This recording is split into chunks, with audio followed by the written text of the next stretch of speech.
Сөз алғашқы сөзден басталады. Чоң рахмат, саламатсыздар урматтуу калыстар тобу, эркин аудитория, тарапташтар жана каршылаштар, финалисттерди куттуктайм. Айпери Кожаева, биринчи өкмөттүн башчысымын. Эми резолюцияга келели. Бул палата шайлоо босогосу 1% болуш керек деп эсептейт. Шайлоо деген эмне? Шайлоо биз ошол бизди башкара турган, бийликке келе турган кишилерди добуш берүү аркылуу тандап алуу процесси. Шайлоо босогосу деген ошол пайыздардын кайсы бир деңгээлдеги, кайсы бир количестводагы, көлөмдөгү добуштарды чогулуп туруп, ошондон парламентке же билбейм, жергиликтүү кеңештерге депутат болуп мандаттыкка келе турган кишилердин босогода шайлоодон ошо канча пайыз өтсөң, ошондон ары сен мандаттык ала деген түшүнөт. Ал 1% эми бардык билип атабыз. Кыргызстандын учурунда 1% 20 миң добуш болушу мүмкүн. Американын кейсинде болсо бул 2 миллион добуш адамдын добушу болушу мүмкүн. Бүгүн резолюцияда Кыргызстанда деген сөз жок. Демек биз дүйнө жүзү боюнча ойнойбуз. Кеттик эми. Эмне үчүн? Бүгүнкү статус-кво кандай да? Статус-кводо мындай болуп атат. Бийлик адамдарды бийлик башкарып атат, кайсы бир чоң рахмат, кайсы бир түзүм башкарып атат, кайсы бир система башкарып атат. Ал системанын ичинде элдин баары каалаган адамдардын өкүлдөрү болбой калып атат. Мисалы, мен феминист боло турган болсом, мага бүгүн консерванттар келип гана башкарып атат, а менин кызыкчылыктарым корголбой калып атат.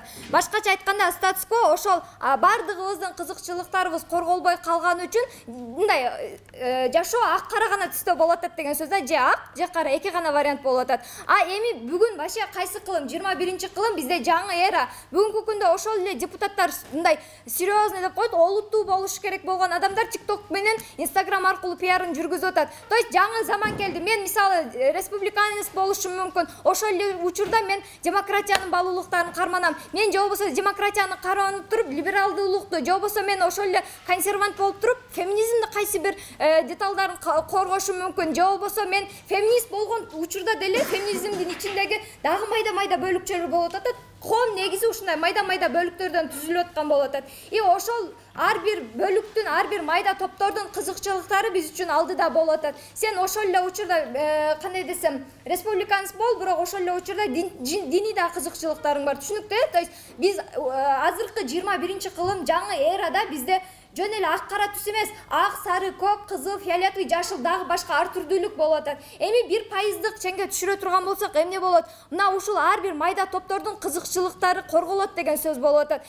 Башкача айтканда, Кыргызстанда баарыбыз билебиз, Жашылдар деген партия бар. Жашылдар партиясы канча жылдан бери принципиалдуу түрдө экономика үчүн деп шайлоого аттанат, бирок алар эмеге 1%дан 2%дан ары өтпөйт дагы мандат албай калат. Мен болсо айла жоктон билем Жашылдар өтпөйт экенин, бирок мен Жашылдарды колдогон шайлоочу катары Жашылдардын өтпөйт экенин билип туруп, мен айласынан бар бүтүн Кыргызстанга салам. Жок дегенде ал 6% алат, 5%дык босогодон өтүп, ошондуктан мен ага голосумду, тандоомду жасап атам. Башкача айтканда кандай, бүгүн биз шайлоо аркылуу тандоону берип атабыз, бирок тандоонун өзү адилетсиз болуп калып атат да. Мен айласыздан тандоо жасап атам. Мага берген же акты тандай, же караны тандады деген гана эме болуп калып атат, тандоо болуп калып атат. Демек, мына ушул мага окшогон же болбосо билбейм, диний Кыргызстанда дагы бар, эмнеле? Афган согушунун ардагерлеринин дагы партиясы бар да. Мына ушул жерде дагы жок дегенде 60 миң кишинин кызыкчылыгы бар. Алар 20 миң голосду ала турган болсо, 1%дык ченден өтсө, алардын дагы жок дегенде парламентте 120, азыр 90 болуп калып, 90 депутаттын арасында жок дегенде бир ошолордун кызыкчылыгын түздөн түз коргогон мандат отурат деген сөз. Андан кийин эме прогресс деген сөз болуп атат да. Бизде бүгүнкү күндө прогрессивдүүлөр же прогрессивдүү эместер, консерванттар деген гана түшүнүк болуп атат. Биз айтып атабыз, ошол эле консерваттардын арасында прогрессивдүү деп эсептелгендердин кызыкчылыктарын жакшы деп колдогондор дагы бар. И тескерисинче актардын арасында, серыйлар дагы или каралардын арасында молочный цветтегилер дагы бар болгондуктан биз бардыгына бирдей эме тандоо беришибиз керек болуп атат. Андан кийин эмне да? Мисалы, Кыргызстанда кандай? Буга чейин биз билебиз, 77% болчу шайлоо босогосу 7%дан өтпөй калып, эми биз билчүбүз буга чейин эмнеле?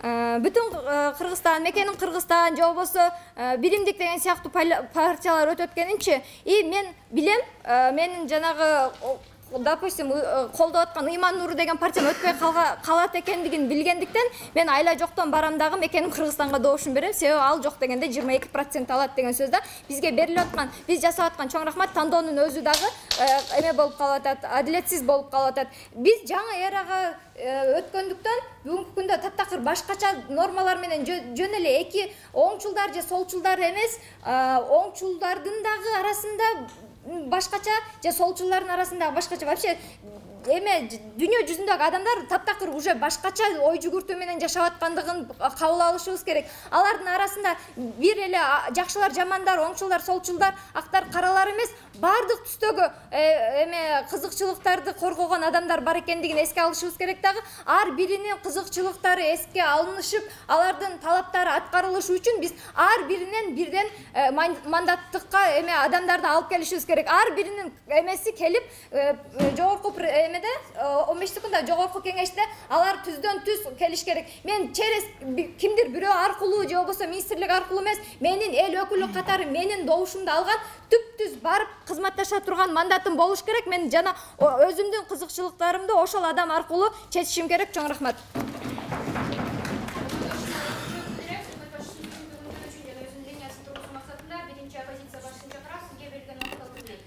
Рахмат, урматтуу таймкипер, урматтуу соттор.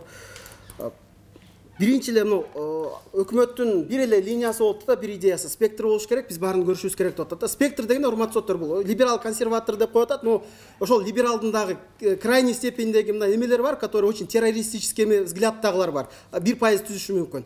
Правыйлардын дагы ошондой крайний взгляддагы эмелер болушу мүмкүн. Вот фундаменталисттер, допустим, Саудовский Аравия ошол 1% чыгып алып туруп, ошол жерде мындай коомчулукка зыяны тие турган, сүйлөгөн зыяны тие турган, азыр ошол дүрбөлөңгө сала турганга чыгып туруп парламентке допуск бергенибиз бул туурабы, туура эмеспи деген суроого жооп беришибиз керек да. Ошол 1% азыр чыкты, биз крайний консерваторлор алды чыкты, ошолор сүйлөш керек дегенди далилдеп берсе, ошондо бул резолюцияны кабыл алганга бир аз эме болот. Экинчисинен айтып кетейин.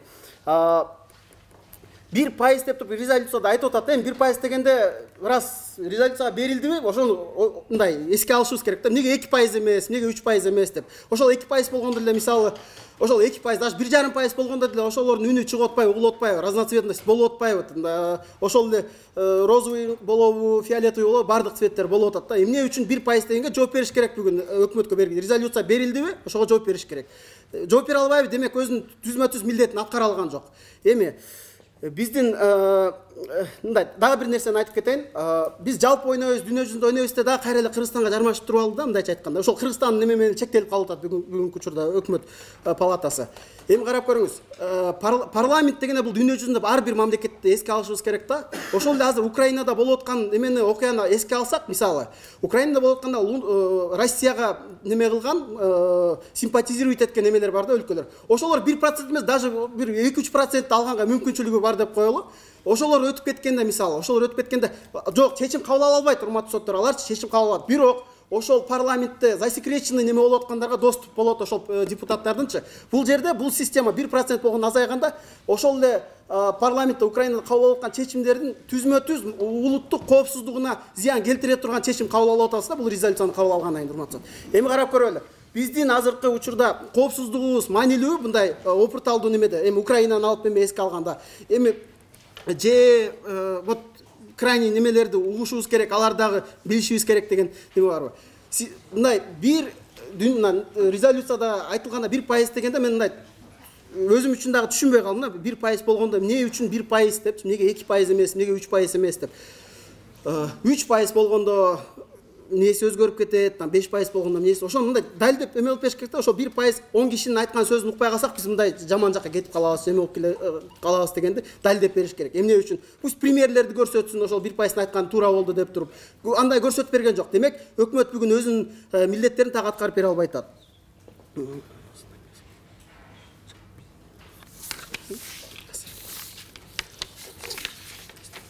Эми карап көрөлү. Кыргызстан болсо, Кыргызстан же башка жакта мындай бир кичинекей ар бир киши өзүнүн баягы кызыкчылыктарын айтып чыгат да. Эмне бир айыл, чоңураак айыл болуп калабы, мисалы, Куршап айыл аймагы чоң, өзүнчө бир округ болду да Кыргызстандачы. Ошондон кичинерээк айыл өкмөттүн кызыкчылыгы ошол жактан чыккан кандидаттан ошодон эле чектелип калат да. Неге дегенде ал жоопкерчилик дагы уже жалпы мамлекеттин немесине жоопкерчилик эмес. Ал неге дегенде ошол немелерден мандат алып келип атат, ошол айылдан мандат алып келип атат. Биринчи очередь ошонун кызыкчылыгын коет. Чоң маселелерди чечип атканда дагы эгер ошол айылга зыян тийип кала турган болгон болсо, эмесине чыгып туруп алат, мамлекетти дүрбөлөңгө салганга эме кылганга мындай мүмкүнчүлүк мындай пайда кылып атат да. Жок, биз мисалы Өзбекстан менен баягы жерди алмаштырган жерден дагы карап көргөндө эмеде Кыргызстан менен Казакстан чектерин алмаштырганда да ошондо бир депутат чыгып алып туруп, ошону туура эмес маалымат берип туруп элди дүрбөлөңгө салып берген. Ол мен ошол жерден мен кызыкчылыгым ошол биринчи деп туруп, бир жол ачып берип коюп атабыз да, ошондо манипуляция кылып коомдук мненияны эме кылыш үчүн, политический дивиденд эме кылыш үчүн же өзүнүн кызыкчылыгы үчүн торг кылыш үчүнбү, ошондой неме болуп калат. Биз ага жол бербешибиз керек. Анан ошол эле учурда мындай местныйды дагы парламент деп айтып кеттим да. Эми өкмөт бергенде ойнойт экенбиз да. Местный дагы общий парламент дагы болгондо местный парламентте да бир көчөнүн кызыкчылыгы үчүн деп туруп эле ал жактан кыйыныраагы чыгып калса, мындай катуураак сүйлөгөнү чыгып калса, ошол эле чечилип кала бербеш керек да. Үнү угулуп эме болгондо делечи 1% алып алыптыр. Мисалы Атамекенди эске алып кетели. Атамекен аз эме менен өтөт, бирок дайым урматтуу Өмүрбек Черкештин өзүнүн айтканы боюнча полностью саясатты немени баягындай интригаларды жүргүзгөнгө өзү айтып берип атпайбы, мына немени коалицияны биз жок кылдык, мындай кылдык деп турупчу. Демек аз эле пайыз менен кирди дагы ошол немеге жетип атат да. То есть 5%, 7% болуп турганда дагы ошого элешип калган ошондой ситуация мындай фактически болуп атат, что аз эле мандат менен келип алып туруп, ошону пайдаланып туруп, зыян келтирип эме кылып атканычы. Дагы бир неме маселе мындай болуп калат. Бир чечимди срочный кабыл ала турган болгондо, мындай тездеткенде, ошондо ар бири менен сүйлөшүп чыкканда мындай кыйынчыраак болуп калат. Эми азыр айтат, сапаттуу болот, эме болот деп. Когда мамлекеттин кызыкчылыгы баягындай коопсуздугунан эме болгон кезде, анда чечимди кабыл алыш кыйыныраак болуп калат да. И бир нерсени айтып кетейин. Азыр мына бизге резолюцияда эме берилбептир.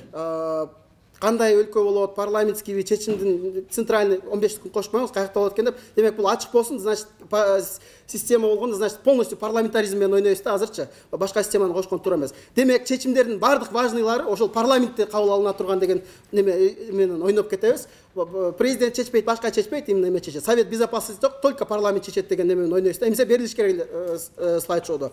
15 күн кошуп коюңуз дагы. Все, рахмат.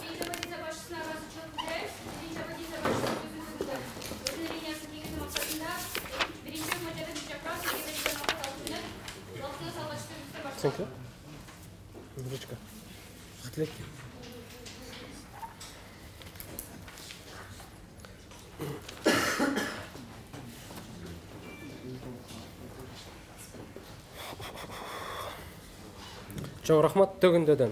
Эмне деп атат? Ал жерде секретный маалыматтар бар болуп калышы мүмкүн, ошолор чыгышы мүмкүн.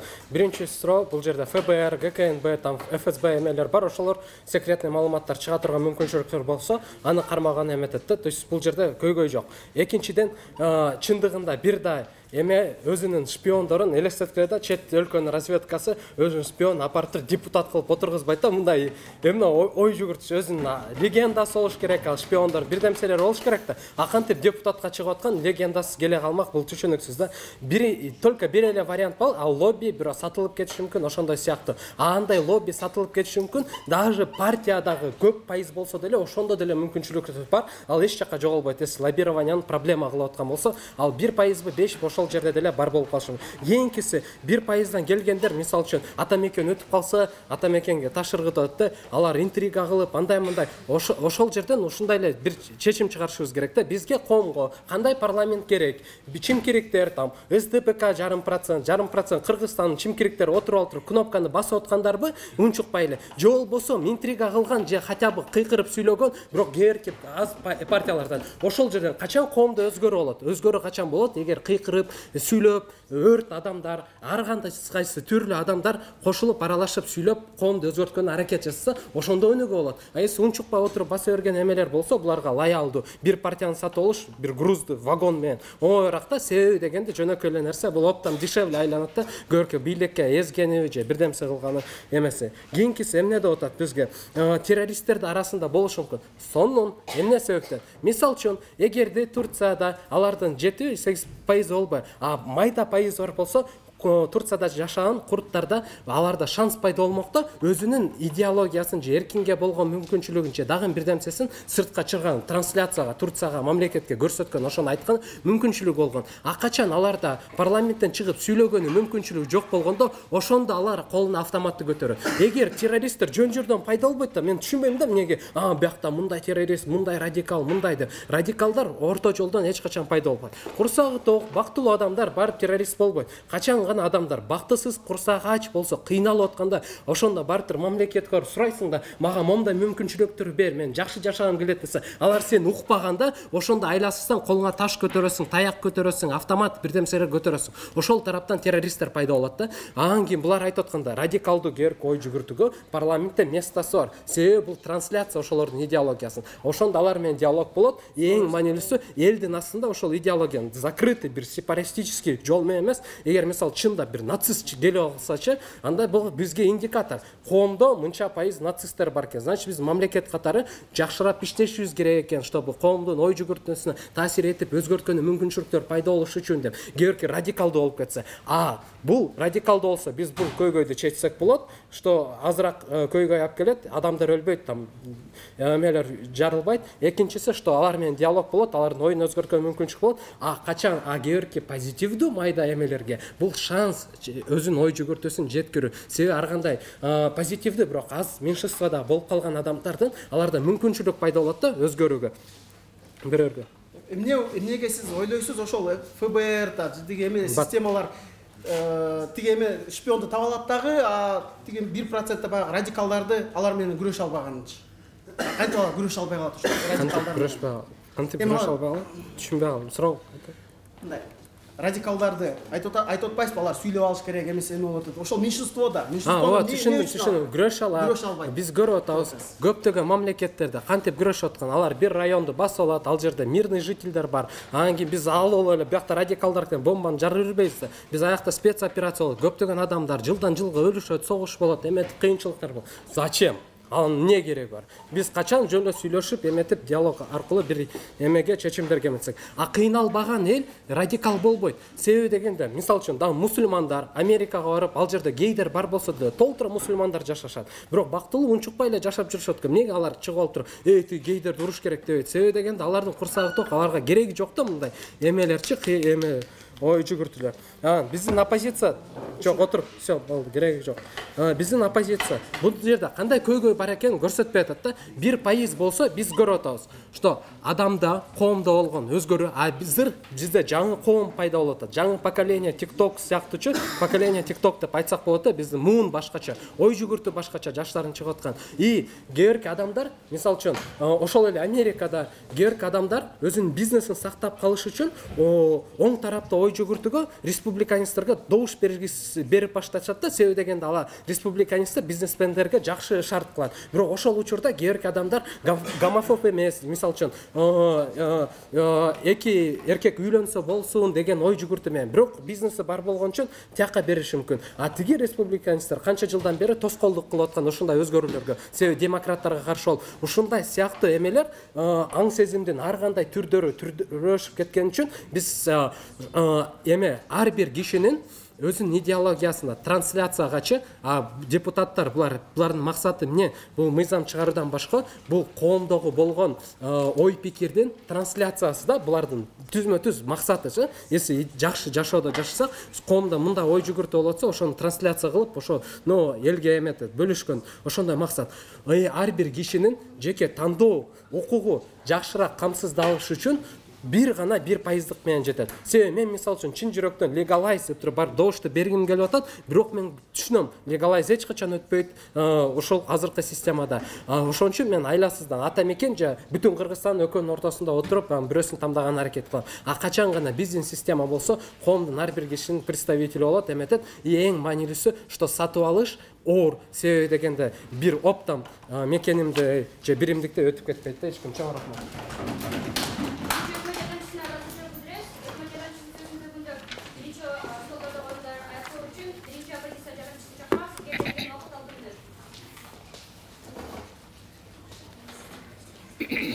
Саламатсыздарбы, урматтуу мекендештер, урматтуу тарапташтар, каршылаштар жана калыстар тобу. Анда эмесе бүгүнкү оюнга келсек.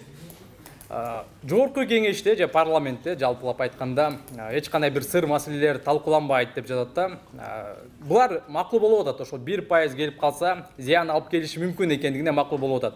Бирок парламентте госко тиешелүү өтө бир маанилүү нерселер талкууланбайт деп жатат да. Бирок жогорку кеңеште бул эми жалпы элдин өкүлдөрү отурган жерде бүт аныкталбаса да кагаздар. Ошол жерде чоң талкуулар болот. Ошол жогорку кеңештин талкуусунан улам элдер кумтөрдүн ак карасын билип жатат. Демек, бул жерде маалымат маанилүү. Ошол жердеги маалыматтарды акыры алганга укук болуп жатат да. Экинчиден, өкмөт тараптын негизги бир гана идеясы бул ошол азчылыктын оюн колдоо болуп жатат да. Мисалы, бир кандайдыр башка бир ойлуу, мисалы, жашылдарды айтып жатат да. Демек, бүгүнкү күндө Кыргызстан либо эле бир нерсе, бир проблеманы тез чечип кете албайт да. Ар дайым көпчүлүк жана азчылык деген түшүнүктөр болгон да. Бүгүнкү күндө жашылдар эмне үчүн көп добуш ала албай жатат? Себеби дегенде аны колдогондор аз. Ал эми эмне себептен башка партиялар өтүп жатат? Себеби дегенде алардын колдоочулары көп. Демек, ошолор алып чыккан маселе, ошолор көтөрүп жаткан маселе эл үчүн маанилүүрөөк деген нерсе да. Бүгүнкү күндө 1% кылып коюу менен эч кандай маселе чечилбейт. Маселе ошол элде. Эгерде эл үчүн бүгүнкү күндө жашыл экология өтө маанилүү болуп жатса, анда бардыгы биригип келип ошол жашылдар партиясына добуш бермек. Бирок элдер жашылдар партиясын колдоо эле башка бир маанилүү нерсени, мүмкүн экономиканы же башка бир нерсеге биринчи орунга коюп жатат да. Ошол себептен бүгүнкү күндө ал нерсе ишке ашпай жатат. Экинчи нерсе, ошол жерден биздин идея келип жатат да, чечим чыгаруу деп. Себеби дегенде чечим чыгарууда, мисалы, буга чейин эле коалиция, буга чейинки Кыргызстан тарыхында карап кетсек, коалиция түзүү бул өзү көйгөй. 5 партия келгенде эле, буга чейин 6 партия келгенде коалиция түзүү проблема болуп жаткан Кыргызстанда. Эми элестетиңиздер, 1% болгондо 12 партия парламентке келгенде коалиция түзүш үчүн эле бир 5-6 ай кетип калат го дейм. Демек, ошондой нерсе бизге керекпи? Кереги жок. Ошондуктан ошол шайлоо учурунда эле көпчүлүктүн оюн биз маанилүү кабыл алып, ошол көпчүлүк көтөргөн көйгөйлөр алар үчүн маанилүү делген партияны шайлайт. Демек, ошол партиялар ошол адамдардын оюн айтышы керек. Кыргызстанда мисалы 1% алган акыркы шайлоодо 20.600 адам экен да. 20.600 адамды сатып алуу оңой. Бул жакта айтып жатпайбы, оптом сатып алыш оңой деп? Жок, тескерисинче 20.000 адамды сатып алуу оңой болуп калат. 20.000 адамды 100.000 адамды сатып алуу бул өтө оор да. Тескерисинче ошончо адамдын ишеничине киришиң керек деген нерсе. Ал эми 20.000 адамдын ишеничине кириш бул оңой эле. Мисалы, бир айылда сен ушунчалык бир авторитет болсоң, 20.000ди топтоп коесуң да. Ал эми бул жогорку кеңеш, бул айылдык кеңеш эмес, бул өлкөдөгү парламент. Жалпы өлкөнүн маселесин чечиш керек. Демек, ошол парламентке келе турган адам бүгүнкү күндө бүт элден, бир гана райондон эмес, облустан, бүт жактан 7 дуандан бүгүнкү күндө ал кандайдыр бир кадыр баркка ээ болуш керек. Ошол себептен Кыргызстанда дагы ар бир облуста өзүнчө чек бар. Бир облустан 0,9% деген чектен өтүшү керек. Ошол себептен бүгүнкү күндө биз айтып жатабыз да, 1% менен бир адам келди дейли, булар айткандай. Бир адам келди. Ошол көйгөйүнү чечеби? Бүгүнкү күндө Жашылдар партиясынан бир адам келди. ошол өзүнүн идеясын айтып жатат, элге сунуштап жатат, бирок эч кандай колдоо таппайт. Ал жөн гана ошол жакка барат да, булар айткандай кнопка басып аргасы болуп калат. Анын идеясы ишке ашпайт да. Демек 12 партия келип 12 идея турат дагы бири-бири менен талкууланып эч кандай бир жыйынтык чыкпай жатат да. Бизге демек көпчүлүк нерсе маанилүү. Бардык нерсени бирден талкуулап отуруп, бирок жыйынтыкка чыгарбай койгон маанилүү, же болбосо 3 бир маселени алып ошонун аягына жыйынтыкка чыгарган оңбу деген суроо бизде албетте жаралат. Жана ошондой эле биздин негизги нерсе ошол коопсуздук. Булар айтып жаткан, мисалы, Кыргызстанда 30% башка өлкөнүн өкүлдөрү болуш керек, же болбосо айымдар болуш керек деген эрежелер бар да. Булар айткандай ошол ар бир партияда жана азыркы күндө мисалы башка партиялар кайсыл бир экономика жаатынан, социалдык жактан, же болбосо билим берүү жаатынан упай топтош үчүн өздөрүнүн партиясына билим берүүдөн бир адамды, экономикадан бир адамды, демек бүгүнкү күндө партия бардык жактын өкүлдөрүн топтоп жатат да. Бул эч кандай көйгөй эмес. Бүгүнкү күндө партиялар ошол эле билим берүүнү бардыгын топтой турган бир өзүнчө бир команда түзөт да. Ошол себептен булар айтып жаткан проблемалар чечилбей калбайт. Экинчи нерсе, өлкөнүн коопсуздугу. Бул жерде биз негизги аргумент катары айтып жатабыз. Себеби дегенде 1% менен мисалы 20 000 адам Кыргызстанды алсак, 20 000 адам мисалы кандайдыр бир Крим чөйрөдүнүн өкүлү болсо, ошол 20 000 адам менен келип депутат болуп калат да. Ошонун артынан ал эмне кылат? 15 секунд акырындап өзүнүн ойлорун, өзүнүн бизнесин, же болбосо ошол таңуулай баштайт да. Демек бул нерсе кереги жок. Ошол себептен биз көпчүлүк ар дайым маанилүү болуп келген, көпчүлүк добуш берип жатабы. Демек ошол партия келип Кыргызстанга пайдасын тийгизсин деген ойду айтып жатабыз. Чоң рахмат.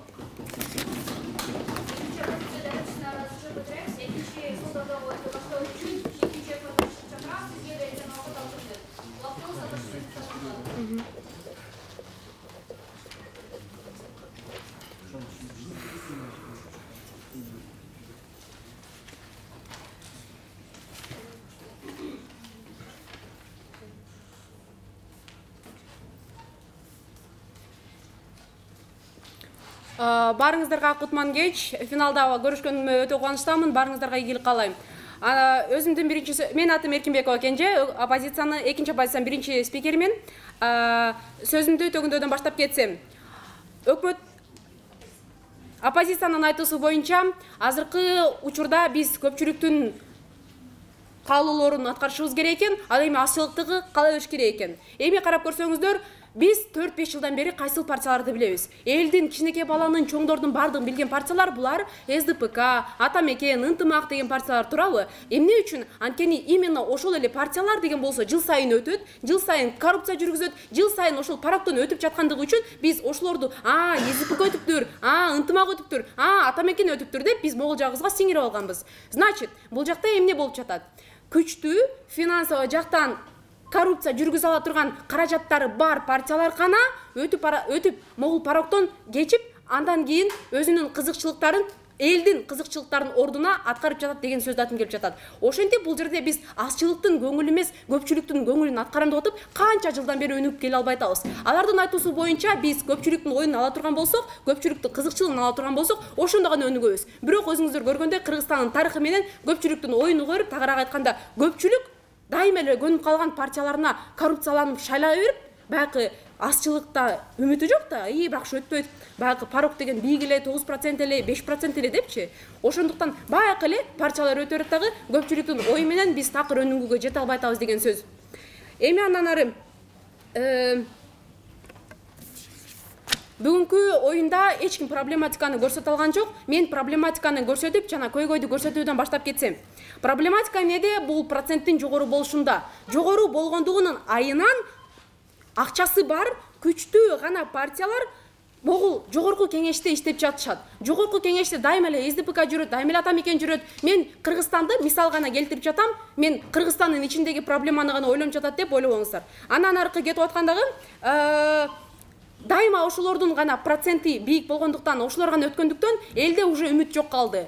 Менин баягы Ыйман Нурум өтөт эле, менин баягы дагы бир партиям өтөт эле. же болбосо дагы жашылдарым өтөт эле деп дагы үмүтүм жок калды. Ошондуктан мен айла жок эле жок дегенде тигилер шайлансын деп ошолорго шайлап коем. Проблематика ушул жакта болуп атат. Андан кийин проблематиканын эң башкы мазмуну кайсыл жакта? Өзүңүздөр билгендей баягыда революцияга жакын адамдардын көтөрүлүшү болуп кетти. Эмне үчүн? Анткени ынтымак деген ушунчалык коррупция кылды, элдер нааразы болду. Бирок ошолорго эле шайлаган кайра өзүбүз эле болчубуз. Аларга эч ким шайлаган эмес. Алар жөн гана адамдарды коррупция менен алган жана өзүнө билеттерди мойтип галочка менен коюп койгон болчу. Бирок биз элдер кайра эле нааразылык чыгара берет экен. Эмне үчүн? Анткени ошол процентти, пожалуйста, түшүрүп койгулачы. Пожалуйста, менин районумдан чыккан монда кызыкчылык, менин ушул районумдун элдин кызыкчылыгын коргой турган партиялар чыгат болчу деп айтат эле. Анан биз эмнеге жетип атабыз? Эгерде ушул эле проблематиканы айта турган болсок, элдин коомдун башаламанда жашоосу, элдин ушун 5 жылда бир ушинтип эле шайлоо болуп атканда кайра эле көтөрүлүш боло бергенде жетип атабыз ушул проблематика. Эми ушул проблематиканы биз кантип чечип беребиз? Биринчи биздин кадамыбыз бул шайлоо босогосун 1%ке түшүрүү болуп эсептелет. Эмне үчүн 1%ке түшүрүшүбүз керек? Эгерде Кыргызстанды мисал алып турган болсок, бир райондон 20 000 киши чыгат экен. 20 000 киши деген бул шайлоочулардын 1%ин деп эсептелинет экен. Эми карап көрүңүздөр, бир райондун кызыкчылыгы дайыма корголбой келет. Эмне үчүн? Анткени СДПК башкалардын бардыгын сатып алып коет. Анан сатып алганда деген болсо, же башка партия сатып алып коет дагы, алардын кызыкчылыгы такыр корголбойт. Эмне үчүн? Анткени айтып жаткан оппозиция азчылык дайыма көпчүлүккө баш ийет деген мыйзам, принцип менен биз жашап жүргөндөйбүз. Андан кийинкиси 1%ке түшүрүү менен жогорку кеңеште талкууланган боюнча бул факт сиздерге айта кетейин. 5% болгондо бир партиядан 5 миллион сом төлөй турган болсо, 1% болсо 1 миллион сом төлөйт деген көйгөй каралыптыр. Демек, адамдардын 1% түшүрө турган болсо, бул бир адамжан, бир мандаттуу адамдан 1 миллион гана сом төлөнүп жатат деген. Биз адамдарга макул, сен шайлана бер, 1% боло берсин. Бирок баягы эле 5 миллион сом кала берет деп айтпайбыз. Сага дагы шарт түзүп берип атабыз. Эмне үчүн шарт мамлекет түзүп берип жатат? Анткени адамдардын ар биринин кызыкчылыгы корголуш керек. Ар биринин кызыкчылыгы биз карашыбыз керек. Мамлекеттин милдети, мамлекет бойдон эле калып, баягы эле көпчүлүктүн оюну угуп жүрүү эмес, ар бир адамын, ар бир жаранын кызыкчылыгын коргоо мүмкүнчүлүгүн берүү. Андан кийинкиси, эмне үчүн биз 1% алып жатабыз? Анткени бул жөнөкөй адамдардын шайлоо босогосунан өткөндөгүсү. Жөнөкөй адамды ким түшүнөт? Жөнөкөй калкты түшүнөт. Биздин баягы кийимди жактабаган президент депутаттарыбыз, же болбосо чимкириктерибиз, же болбосо дагы башкалар, алар бизди такыр түшүнбөйт. Макулбу? Бизди ким түшүнөт? Бизди жөнөкөйлөр гана түшүнөт. Ошондуктан биздин дагы деле проблемалар чечилбей келатат. Эмне үчүн? Анткени алардын оюнда жок. Байкуш кыргызым, күн сайын эртеде алты туруп алып, тыгын болгон маршруткада кетип отур. Ансы жетишпей аткансыз бизге не кылып койду? 15 сомго көтөрүп койду. Көрдүңөрбү? Бизди такыр проблемабызды чечип бере албай атат. Андан кийинки майда топтордун кызыкчылыгы ушуну айткым келип жатат. Эми карап көрүңүздөр, кызыкчылыктардын корголушу бул эмне деген түшүндүрөт? 1%ке түшүрө турган болсо, бул коррупциянын жоголушу деген да нерсе айткым келип жатат. Жөнөкөй гана адамдарда 1 миллион деген бул 5-6 уюну саткандагысы, ошентип өзүнүн районунун болсо дагы кызыкчылыгын коргондогусу. Андан кийинки айтышыңыздар мүмкүн башаламан болуп кетет депчи. Башаламан эмне үчүн? Анткени проблемалар толтура. Проблеманы чечкиси келип жүргөн адамдар толтура. Биз ошону чечип туруп анан башаламандан монтип проблеманы биз качып айланасын 15 секунд айланасын өтпөшүбүз керек. Биз ошол проблеманы басып чечип туруп анан эшикти ачып өтүшүбүз керек дегендер айтып келип жатат. Тагыраагы биз бир гана идеологияны эмес, идеялардын кагылышкандыктарын коргогон бир позициябыз. Барыңыздарга чоң рахмат. Экинчи өкмөт башчысына ыраазычылык билдиребиз. Экинчи өкмөт башчысынын сөзүн соңдобой үчүн жана аналитикалык жана өзүнүн линиясы тургузуу максатында экинчи оппозиция башчысын чакырабыз. Бизге берилген убакыт 6 мүнөт. Саламатсыздарбы? Мен оппозиция мүчөсү Сезим. Эми келели төгүндүдөн баштасам, бүгүнкү күндө айтат да, жөнөкөй адамдар келет, биз жөнөкөй адамдар түшүнөт дагы, алардын ою бийликте каралат дейт да. Эми бүгүнкү күндө карайлы да, депутат деген өзү ким? Бул мамлекеттин күзгүсү. Башкача айтканда, ал өзүн татыктуу көргөзүп бериш керек. Жана ошондой эле кандайдыр бир мыйзамдарды чыгарууда өзүн татыктуу алып жүргөн адам катары көргөзөбүз да. Эми карап көрөлү. Азыр сатып алуулар, жанагындай подкуптар көп болгонун өздөрү далилдеп берип жатышат да. Эми бүгүнкү күндө эгер 1%га түшүрсөк, сатып алуу андан да жеңил болот. Башкача айтканда, адамдын сатылып алынып атканы үчүн анда Кыргызстандын аң сезими ошого даяр эмес экенин түшүндүрөт да. Башкача айтканда, мен сатылып алына алат экенмин. Анда жанагы 20 000 адамга добушту чогултуу оңоюраак болгон үчүн эптеп бийликке келүүнү каалаган адамдарга дагы бийликке өтүү андан ары жеңилирээк болоорун көргөзүп берет да. Башкача айтканда, бүгүнкү күндө бийликке барчу адамдардын баары мен Кыргызстанды өнүктүрөйүн деген логика менен эмес, өзүн да ойлогондор бар экенин эске алышыбыз керек да. Эми өзлөрүн ойлоп барган адамдар кайсы учурда жеңил? Булар далилдеп берет да, то что азыр адамдардын аң сезими мен мындай омо экен да, мен бирөөнө калып атсам дагы жок баары буга добуш берип атат деп барып туруп ошого добуш берип атканыма аң сезимим жетип атса, анда башка бирөө келип мага добуш бер деп жалдыраган үчүн эле добуш бергеним, эми ошондой добуштардын баарын сатып алганым мага жеңилирээк экенин көргөзүп берип атат. Бүгүнкү күндө айтат да, финансылык каражаты бар партиялар алдыга жүрүп кетип атат депчи. Эми бул учурда деле ошондой эле да, финансылык каражаты бар партиялар бат-баттан адамдар менен алака түзүп, анан алардын добушуна көбүрөөк ээ болууга чоң мүмкүнчүлүк түзөт. Башкача айтканда, дагы бир нерсе, азыр баарыбыз эле билебиз, мисалы, мындай СДПК, Атамекенди мындай чоң биримдик сыяктуу партиялардын баары шайлоо алдында бөлүнүп башка партия болуп чыгат да. Эми ошол эле нерсе бар. Башкача айтканда, сен 1%га чүрдүңбү? Бир эле мындай лидер, баягы эле лидерлердин баары толтура эмелерди түзөт дагы, партиялар түзөт дагы, ошондой эле өтүп кетүү мүмкүнчүлүк аларда толук бар. Эми келели да, бүгүнкү күндө биринчи өкмөттүн бизге ачып берген оюнда монтип айтат да, келгиле бүгүнкү күндө дүйнөнү алып ойнойбуз деп атат дагы, өздөрү бизге көргөзүп бербейли да, именно кайсы мамлекеттерди мисал келтирбейли. Бүгүнкү күндө бул мамлекет мондай экен, статистика боюнча бул мамлекет ушундай проценттерди колдонот экен, анан биз ушунун баарын бир кылабыз деп айтпайлы да. Эми карайлы, мамлекетке ылайыктуулук деген нерсе бар да. То есть бир мамлекетке 5% ылайыктуу, бир мамлекетке 3%, бирөөнө 1, бирөөнө деген сыяктуу пайыздар бар. Башкача айтканда, аны көргөзүп бербейли. Эми именно ушул 1% кайсы мамлекеттерде актуалдап атканына карата биз Кыргызстанды алып мисал келтирип алып ойноп атабыз да. Бүгүнкү күндө башка мисал келтирсек, Латвияда болсо 3%, Турцияда 5%, Нидерландда 0,67% да. Бул ар бири өзүнүн калкы требут эткен нерсеге ылайыктуу пайыздар коюлган. Башкача айтканда, Кыргызстандын калкы 5% требут этип аткан үчүн азыр ошол пайыздар колдонулуп турат деген нерсе да. Эми эгер Кыргызстандын калкы 1%ды макул эмес. Эмнеге? Себеп дегенде, азыркы учурда эле кыргыздардын аң сезими өзгөрбөгөн үчүн баягыдай эле абалдын делишин баарыбыз билебиз да. Кайсы аны биринчи өкмөт далилдеп берип атат. Айтып атат, мен бул партияга бергим келет, бирок ал өтпөйт да деп барып башка партияга берип атам дейт да. Эми анда башка мүмкүнчүлүк жок калгандай да. Себеп дегенде, бардыгы ушундай аң сезим менен жүрсө, анда албетте ошол партиялар өтө берет да. Ал үчүн бул процент күнөөлүү эмес, адамдын аң сезими күнөөлүү. Адамдын аң сезими түшүнбөгөн үчүн ал өтпөйт деген ой менен барып башкага шайлоосу өзү туура эмес нерсе да. Бүгүнкү күндө мен ошентип шайласам, силер ошентип шайласаңар, анда албетте ошол нерсе келет. Аны процентти төмөндөтүү же жогорулатуу менен эч нерсени чече албайбыз.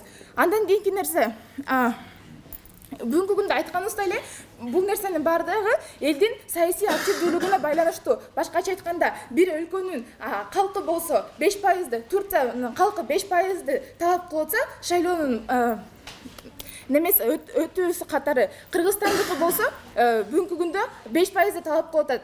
Башкача айтканда, 1% Кыргызстанга азыр туура келбеген, анткени аң сезими өзгөрбөгөнүн далилдеп кетип атабыз. Эми элдин каалоосу деген нерсе чыгып атабы. Андан кийинки нерсе, биз үчүн мындай квалификацияга ээ мыкты депутат боло алган адамдар керек. Башкача айтканда, бул арада аткан жөнөкөй адамдар мамлекеттин жүзү катары чыкпаш керек деген нерсени айтам да. Эгер кайсы учурда квалификациялуу адамдар келет, канчалык деген конкуренция көп болуп, адамдар бири-бири менен күрөшүп, анан жыйынтыкка жеткенде гана биз мамлекеттин мыкты депутаттарына ээ боло алабыз да. Бүгүнкү күндө бизге көргөзүп бербейли кантип биз мыкты депутаттарга ээ болуп атканыбызды. Анан татыктуулук деген нерсе бар да. Башкача айтканда, ошол депутат ошол ордуна, ошол ишине татыктуу болуш керек. Мен бүгүнкү күндө жеңил эле депутаттыкка өтүп, анан ал жактан туура эмес чечимдерди чыгаруум, туура эмес нерсени кылуум, бул бир өлкөнүн тагдырын чечүүгө барат да. Башкача айтканда, мен жөнөкөй элдин эле жашоосун эмес, бир нерсени ар тараптан үйрөнүп биле алган же ар кандай проблемалардын баарын көрө алган, дүйнөлүк проблемалар кабыл ала албайм, кечирип коюңуз, дүйнөлүк проблемалар алардын баарын көрө алган акылдуу инсан катары болушум керек да. Карап көрөлү, 1%га түшүргөндө бизде кандай болуп атат? Ошондой адамдардын баары келишине эч ким кепилдик бере албайт. Алдын ала 15 секундда кепилдик бере албайт. Себеп дегенде ар бир адамда андан 20 000 добушту эптеп болсо дагы чогултууга мүмкүнчүлүк бар. Жөнүн гана бийликти каалагандар дагы бар. Чындыгында бийликке жардам бериши келгендер да бар да. Бул учурда деле эки өкмөттө өзүнүн каалаган жанагындай таза иштеп өкмөт үчүн иштеген депутаттарына жетпей эле. Ыраазычылык билдирем.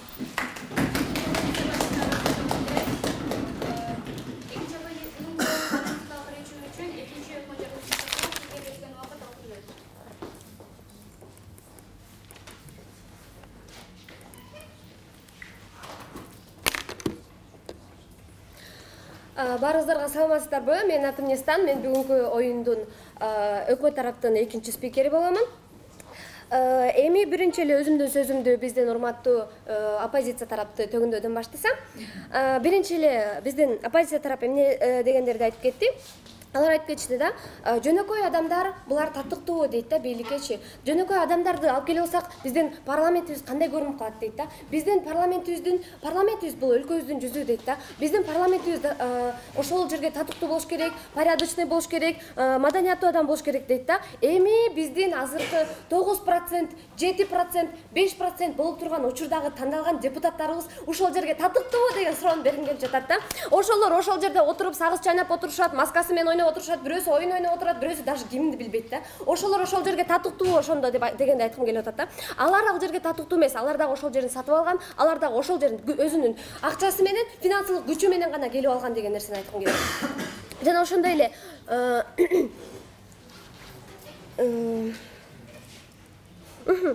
добушту сатып алуу дейт да. Добушту сатып алуу 1% кылып койсоңор көбөйөт дейт да. Biz добушту сатып алуу качан көбөйөт? Добушту сатып алуу эгер биз парокту көтөргөн сайын көбөйөт. Эмнеге? Анткени биз деген, мисалы үчүн мен Ата журт партиясынан болсом, парок 10% болуп кетсе, мен парокко сөзсүз жетишим керек. 10% болсо бул мынча адамдын добушу экен. Ошон үчүн мен Могу областтан 2 район, Могу областтан 3 район, Могу областтан 2 районду өзүмө биротоло багындырып алышым керек дейм дагы. Мен добушту максимально сатып алып баштайм. Эмнеге? Анткени 10% менин целим да. Ушул уже менин целим болуп калат. Ушул учурда силердин сатып алууңар аябай күчөйт да. Коркутуулар аябай күчөйт. Барып туруп мэрге айтат: "Сен мага 100 000 добуш беришиң алып келип беришиң керек" дейт. Коркутуулар, коррупциялар дал ушул жерде кайра күчөйт. Андан кийин бизде 1% болгондо бул жерде коррупция эмне үчүн күчөбөйт? Анткени ойлойт да, вот пороговый болсо 20%, мен бул жерден өтөм, мага зачем добуш сатып алып, акчамды кайра эле ошол жака коротуп дейт дагы. Бул жерде коррупция жоюлат. Коррупция жоюлганда дагы биз жана эле айтып кеткен жөнөкөй адамдардын бийликке келишишине шарт түзүлөт. Эмнеге? Анткени ал анча белгилүү болбогон, бирок анын проблемасын жактаган адамдар 20 000 жетиши толук ыктымал. Андан кийин еще ал адамдын болсо ар бир шайлоо үчүн, шайлоого катышуу үчүн акча берилет эмеспи ар бир партия мамлекетке? Ошол 5 миллиондо болот да, 7% болгондо. Ал эми агерде биз аны 1%ке түшүрө турган болсок, бул 1 миллионго түшөт деп аныкталган болчу, айтылган болчу. Бул эгерде бул 1 миллионго түштө, ар бир жөнөкөй адам, ар бир каалоочу, проблемасы бар адам келе алат да. Ар бир ошол артындагы 20 000 адам ошону артындагы 20 000 адам ага атайын ишенип, аны бийликке алып келип аткандан кийин, аларды сатып албай, прям 20 000 адам сени ушинтип колдоп, биздин дагы проблемабыз ушундай бар, сен биздин проблемабызды чечип бересиң деп ушинтип жөнөтүп аткандан кийин, ал адам ушунча ответственность алып аткандан кийин, ошол жака барып, кайра эле киминди билбей, игра ойноп отурганга мындай духу жетпейт да. Андан кийин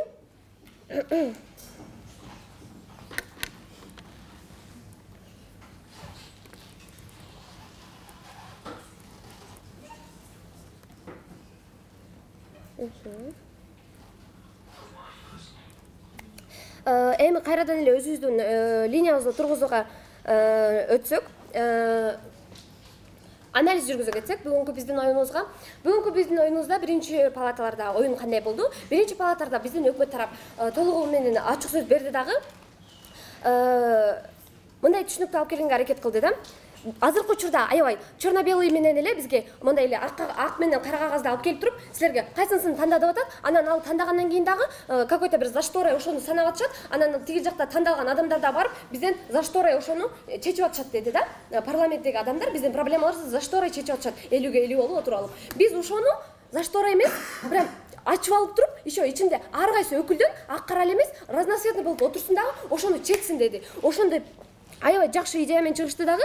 Ал эми бул оппозиция тарап эмне деп айтып атат? Оппозиция тарап коопсуздук, өлкөнүн коопсуздугу жөнүндө айтып атат да. Бирок өлкөнүн коопсуздугу деген аргументтери жана 3 проблеманы чечкенче 12 проблеманы чечкен жакшы деди да.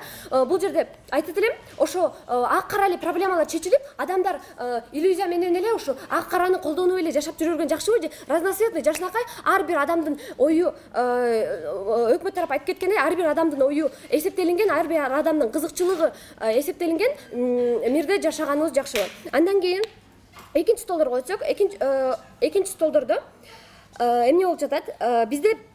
Биз өкмөт бирден айырмаланып, коррупция деген нерсени толугу менен жоюп туруп,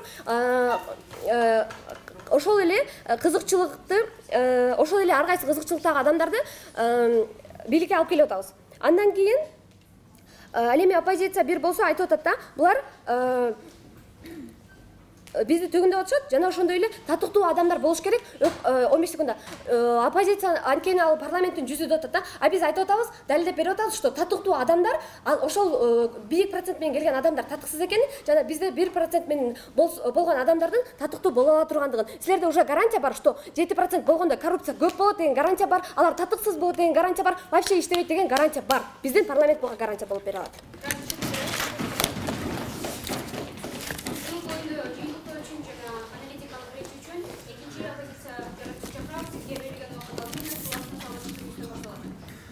Чоң рахмат, саламатсыздарбы, урматтуу соттор коллегиясы, эркин парламентарий, аты жөнүм Өмүрбеков Акылбек. Бүгүнкү биздин эксперт конокторду куттуктайбыз. Дебатка кош келиңиздер. Мындан ары дагы сиздер менен көп жолугуп, дебаттык раундтарда кезигебиз деген ойдобуз. Уюштуруучуларга дагы чоң рахмат. Эми келе аналитикалык речке өтөлү. Бүгүнкү күндө бул теманын өзү проблематикасы көйгөйү эмнеде болуп атат да? Бүгүнкү күндө 5% жана 1% болгондо коом үчүн же болбосо парламент үчүн же болбосо мыйзам чыгаруу органы үчүн бул кандай пайдасы же жаманы бар экенин бүгүнкү күндө талкуулашыбыз керек болчу да. Бүгүнкү күндө тилекке каршы вот биринчи столдо сразу анализге кетейин. Биринчи өкмөттөрдүн негизги максаты эмне болчу? Эгерде биринчи өкмөт мировой дүйнө жүзү боюнча ойнойбуз дей турган болсо, биз айтып атабыз, кайсыл мамлекеттердин списогун берип, кайсы мамлекетте пороговый балл канча экендигин берип, жана ошол пороговый балл актуалдуу эмес экендигин, то есть бүгүнкү күндө өзүнүн актуалдуулугун жоготуп, бүгүнкү күндө туура эмес адамдар парламентке же бийликке келип аткандыгын так көргөзүп бергенде, биз өкмөт бүгүн оппозиция тарап чыгып айтмак, жок, Латвиядагы 3%-ти силер 1%ке түшүрбөй эле койгула, анткени Латвиядагы ситуация мындай демек, же болбосо Казакстандагы ситуация мындай демек. Бүгүнкү күндө өкмөт тарап бүгүнкү күндө мындай абстрактуу эле дүйнө жүзүндө ойнойбуз, либералисттер деп мындай базар жок акылдуу ойногонго мындай жакшы ойнойлу дешти, бирок тилекке каршы ошол нерсеси качан ишке ашмак, качан бизге конкретно список берип, же болбосо 3 мамлекетти мисал келтирип, ал жакта статус-кволор кандай жана бүгүнкү күндө аякта шайлоо процесстери кандай өтүп жатат жана кандай көйгөйлөр болуп атканын көргөзсө, бүгүнкү күндө өкмөт тарап утмак. Демек бүгүнкү күндө өкмөт тарап бол монетасын бүгүнкү күндө уттуруп жатат. Бул бир. Экинчи нерсе, эми биз карайлы, экинчи өкмөттөргө туура келели. Биз бүгүнкү күндө айтып атабыз, бул муктаждыкка жараша биз бүгүнкү күндө эң жакшы билген мамлекет бул Кыргызстанды карайлы деп атабыз. Кыргызстанды ар бирөөбүз мына жакында эле дене терибиз менен сезип көрдүк. Мына дүйнөлүктү деле биз Кыргызстан аркылуу, ошол дүйнөгө кире турган Кыргызстан аркылуу бүгүнкү күндө биз көргөзүп бергенге толук кандуу аракет кылабыз дедик. Эми экинчи өкмөттүн идеяларын карап кетели. Экинчи өкмөттүн бүгүнкү эң негизги идеясы жөнөкөй адамдарды, таза адамдарды жогорку кеңешке алып келүү деди. Эми ушул идеясы бүгүнкү күндө механизм түрүндө жүзөгө ашып атканы жакшыбы же жаманбы деген суроодо эч бир нерсени далилдеп бере алган жок. Биздин төгүндөлөр бүгүнкү күндө тирүү калды, урматтуу соттор. Кандай төгүндөлөр? жөнөкөй адамдын ойлонуусу, маршруткага түшүп жүргөн адамдын ойлонуусу ал маршрутка менен чектелет деп атабыз. Ал бүгүнкү күндө жогорку кеңешке келгенде элдин күнүмдүк жашоосунда мыйзам менен беттеше турган жашоосундагы нерселерди ойлоно албайт деп атабыз. Ал жака Сейтек агайга окшогон, Эмиль агайга окшогон депутаттар келиш керек. Мага окшогон айылдан чыккан бирөөлөр келсе, менин ойлонуум бүгүнкү күндө чектелүү экендигин, бул каяктан келген кара бала деп бүгүнкү күндө элде кайра эле талкуулоо. Демек бул жактан да килейген монетасы түшүп атат. Эми биз бүгүнкү күндө оппозиция тарап эмнеге жетип атабыз көргөзүп атабыз да. Бүгүнкү күндө 1%га түшкөн күндө булар айтып аткан көйгөйлөр кайра эле келип чыгат. Булар айткан нерсе актуалдуу эмес. Bir rayondan bir deputat çıkarı alazdı. Bugün günde andamandatlı деген жаңы система girdi. Bugünkü şayroda. Bugün günde her bir rayondan iki rayon okrugu bolup birigip bugün günde deputatını alıp geliyordu. Bu hukuku karaladı. Ekinci, azçılıktın hukuku jönünde söz oldu. En çok ballıqçıl boldu. Azçılıktın kişisi barıp oşol parlamentте oturuş gerek. Barsa emne olur? Oşol azçılıktın көйгөйлөрүн кантип чечет? Жана ал көпчүлүктүн көйгөйүнө караганда эмне үчүн экен жакшы экен көргөзө турган толтур аргументтер бар болчу, бирок ошолордун тилекке каршы бирөөсү дагы айтылган жок. Биз бүгүнкү күндө ошонун кесепеттерин сиздерге толук кандуу түшүндүрүп берип жатабыз. Эми биздин палатада, биздин кейсте 5% боюнча эмне үчүн калат? Биринчи аргумент бул эл бүгүнкү күндө ушуга макул болду. Мурда 7% болсо 5%га чүргөнгө макул болду жана эл ушуга макул болуптур. Бүгүнкү күндө парламентке барып жатат деген нерсени айтып атабыз. Экинчи учурда биз айтып атабыз, ооба 5% менен болгон күндө деле Сейтек агайга окшогон эмес, мага окшогон кара бирөөлөр бар болуп, Тазабек Икрамов менен башка бирөөлөр бар болуп, бүгүнкү күндө тантып атат. Ооба бул дагы болот, бирок бул көйгөй, бул пароктун маселеси эмес деп Бул маселе адамдардын аң сезими деп атат. Алар бүгүнкү күндө сага келип агитация кылып, мына мен ушундай образованный, ушундай маселелерди чечем, ушундай десе, ооба деп туруп барып туруп кайра эртең ишенимди ошол эле садырдын партияларын бүгүндө шайлап койгону, бул элдин аң сезими жетине элек деп атат. Бул 1% болобу, 10% болобу, эгер адамдардын аң сезими бүгүнкү күндө оңол боюнча бул нерсе чечилбейт деп атабыз. Эми биздин кейсте бул нерсе кантип чечилип атат? Качан адамдардын муктаждыгы бүгүнкү күндө 5%да ошол эле жашылга шайлайм деген айпери шайлай албай өтпөй калганда деп айтып атат да. Ал бүтүн Кыргызстанга шайлап шалбаш керек да. Ал принципиалдуу түрдө жашылга шайлаш керек жана жашыл биле атат бүгүнкү күндө конкуренция чогулат. Менин деңгээлим, мен бүгүнкү күндө депутат болууга татыктуу эмес экенмин, мен башка бир депутатка тең боло албайт экен, мен өзүмдү өнүктүрөйм, кой деп башка жакка барып билем магистратура окуп келеби же кайрымдуулугун көбөйтөбү, мурда бир ишмердүүлүк кылса көбүрөөк ишмердүүлүк кылып, китеп окуйлу деген, мисалы Нуржигит Кадырбек окшо кыздарга көбүрөөк тренингге өтө баштайбы? Мен өзүнүн алдын ала өнүктүрүп жана көбүрөөк адамдардын ишенимине толо турганга мотив боло тургандыгын биз бүгүнкү күндө 5%дык өлчөмдү калтырууда толук кандуу көргөзүп берип атабыз. Демек, бүгүнкү күндө бул маселе чечилип жатат. Экинчи жагынан